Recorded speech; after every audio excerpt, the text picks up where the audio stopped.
우리나라에 도교가 처음 들어온 것은 고구려 말기인 영유왕 624년으로 이때 도입된 도교는 국가의 복을 비는 초제와 같은 어식도교였다. 어식도교는 고려왕실의 비호로 잠시 성장하기도 하였으나 오늘날에는 거의 그 흔적이 남아있지 않다. 한편 한국 단학의 맥을 형성한 수련도교는 신라 말기에 당나라 유학생인 김각이, 최천 등에 의해서 처음 도입되었다. 이 도맥은 조선시대에 이르러 일체의 주술적 요소를 배격하고 순수한 내적 수련에 치중하면서 불교, 유교 및 의학에 큰 영향을 미쳤다. 이들은 특히 조교의 경전 중 참동계와 황정경을 중시하여 주로 심호흡을 정점으로 하는 내간 법적인 도인에 주력하였다. 오늘날에는 택견, 불가의 선무도, 전성 선도의 하나인 기천문과 신무도, 국선도, 천도선법, 단학선언 등에서 한국의 단학의 전통의 맥을 이어가고 있다. 우리 민족에게는 고유한 3대 경전이 있었다.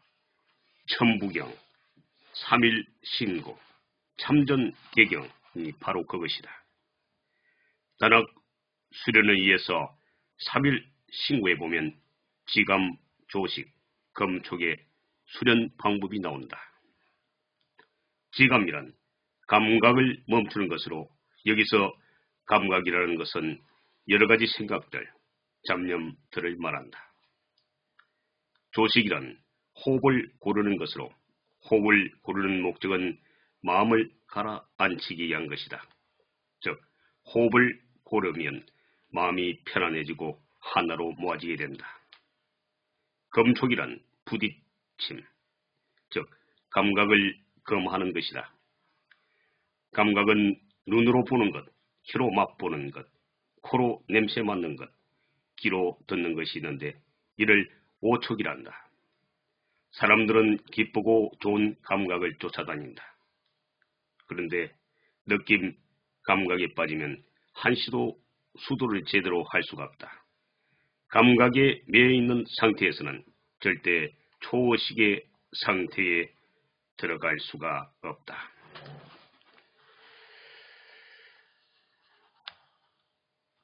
우리 형제섬에서 본격적으로 단학 수련의 기틀을 연이는 이 섬의 초대 촌장이었던 김미시애님이었다. 물론 그 이전에도 이 섬에서 도학을 수련해오던 전통이 있었다. 그러나 처음 이 섬이 상호도였을 때 오랫동안 두 섬 간의 분쟁을 종식시키기 위해서 섬 사람들에게 본격적으로 단학을 수련하게 하였다.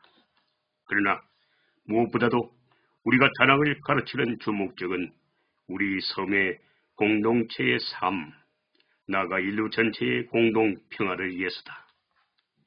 우리 민족에게는 이 민족을 여신 당군 할아버지가 건국 이념으로 삼았던 널리 인간 세상을 이롭게 한다는 홍익 인간이지 아니하였던가.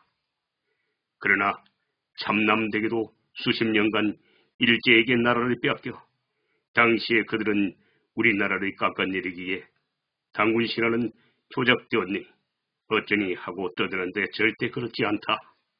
허나 지금 우리나라는 허리가 잘려 두 동강이가 나 있고 그 반쪽에 살고 있는 사람들마저도 오로지 저 혼자만 잘 살아보려고 경쟁하면서 아우성치고 있지 않은가. 분명히 말하건대 우리 형제서벗 단학을 제대로 배우니 치고 남을 헐뜯고 저 혼자 잘 살려고 하는 사람은 없다. 그리고 우리 형제섬은 단학은 물론이고 우리의 고유한 학문이었던 경전도 가르치고 있다. 우리의 고유한 학문에도 배울 것이 너무도 많다.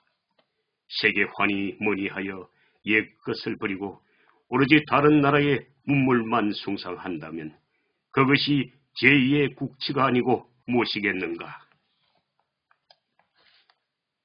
촌장은 일장의 긴 말을 끝내고서 눈을 감아보라고 했다.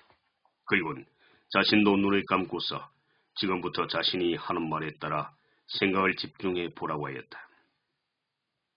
지금 이 선생께서는 배신감에 사로잡혀 있는데 그 대상을 떠올려 보시오. 그가 그렇게 나의 마음속에 있는 것까지 읽어버리자 순간 흠칫 놀라며 그가 하라는 대로 생각이 잠기자 이내 김상무의 얼굴이 떠올랐다. 지금 그 사람은 어떤 모습을 하고 있소이까? 그 순간 김상무의 징그럽도록 포동포동한 얼굴과 언제나 능글맞게 웃는 모습이 떠올랐다. 나는 그 웃음이 징그럽도록 죄졌다. 나쁜 자식, 그럴 수가 있어 하는 마음이 자꾸만 내리려 스쳐 지나갔다. 아직도 그 대상이 떠오르지 않습니까? 아닙니다, 촌장님. 지금 제 머릿속으로 그 사람이 확연하게 나타났는데 지금 그가 징글맞게 웃고 있습니다. 그래요? 자, 좋습니다. 그분이 처음에도 그렇게 보였나요? 나는 그의 얼굴을 자세히 음미하면서 마음속으로 바라보고 있었다. 그러자 맨 처음 그를 만났을 때 인간성 좋게 웃음을 웃곤 하던 그의 얼굴이 떠올랐다. 아닙니다. 처음엔 그렇지 않았습니다. 자, 좋아요. 그럼 그 대상이 나에게 은인이다 라고 생각하면서 얼굴을 자세히 관찰하여 보십시오. 나는 맨 처음 K 지점으로 발령을 받아갔을 때 호탕하게 웃으며 앞술을 건네던 당시의 김상무의 얼굴을 떠올려 보았다. 그때는 얼마나 그가 호의적으로 인간적으로 느껴졌던가. 그러다 내가 엉뚱한 마음을 갖고 나의 안임환을 위해 그와 뒷거래를 하면서부터 조금씩 뒤틀리기 시작했다. 그 후에 그를 바라보면서 느꼈던 감정은 엄흉함, 바로 그것이었다. 그리고 부하가 일을 잘못 처리하였을 때 호되게 몰아치는 찡그러진 모습도 떠올랐다. 그때부터 나는 그의 웃음에는 뭔가가 있다고 생각하면서 바라보곤 했다. 그런데 지금 촌장은 그를 은인으로 여기면서 생각해보라고 하였다.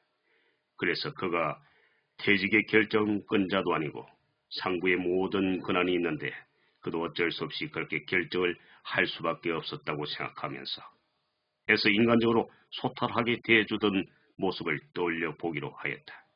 그러자 금세 그의 얼굴은 인간성 좋은 옆집 아저씨의 모습처럼 떠올랐다. 지금 그 대상은 얼굴을 찡그리고 있나요? 아니, 그렇지 않습니다. 아주 환하게 웃고 있습니다. 지금 그 대상에게 미운 감정이 있습니까? 나는 속으로 생각해 보았다. 그가 어디 그렇게 하고 싶어 그랬겠는가 하는 생각이 들면서 차츰 인간적인 정까지 새록새록 생기기 시작했다. 아닙니다. 전혀 그렇지 않습니다. 이제는 그립기까지 합니다. 좋습니다. 자, 눈을 떠보세요. 나는 그가 시키는 대로 눈을 떴다. 그리고 그를 바라보았다. 이 선생님, 바로 이 선생과 저는 마음먹기에 따라 사물을 바라보는 것을 공부하였습니다. 그런데 이 선생은 지금 이 짧은 순간의 실험에도 얼굴이 매우 환해졌습니다. 그래서 모든 것은 마음먹기에 달렸다는 말이 있습니다. 이른바 유심론이라고도 합니다. 우리의 위대한 조상이셨던 철학자 정도전님도 이 유심론을 자주 논하셨는데 우두질서에 올리는 리와 키로서 기인하는데 리는 관념적 실제요, 키는 유형적 물질이므로 자연질서는 순수한 관념적 존재도 아니고 순수한 물질적 존재만도 아닌 양자의 합일이다라고 했습니다. 따라서 내부 사물에 나아가 리를 경험적으로 궁구하고 또 인식의 주체인 심 자체를 끊임없이 성찰하고 간직하는 것을 중요시하였습니다. 방금 이승생께서는 자신의 마음먹기에 따라서 달라지는 이 두 가지를 체험하였습니다.